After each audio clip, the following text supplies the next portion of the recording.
Manager আমাকে ডাকে বলে আপনার নামে একটা অভিযোগ আছে। বললাম কি অভিযোগ স্যার?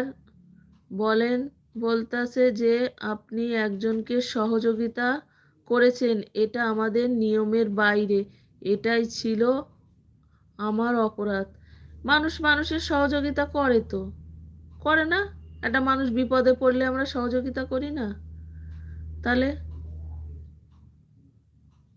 তাহলে অপরাধ কিসের? তুমি যদি ঘুষ-ফুস নিতে বা সেখানে ধরা পড়তে আলাদা ব্যাপার। আর তুমি তো একটা মানুষকে সহযোগিতা করেছো বলছো। তাহলে তোমার চাকরি যাবে কেন? আর এটা অপরাধ হবে কেন? একজনকে সহযোগিতা করলে অপরাধ হয়? জানি না আমি।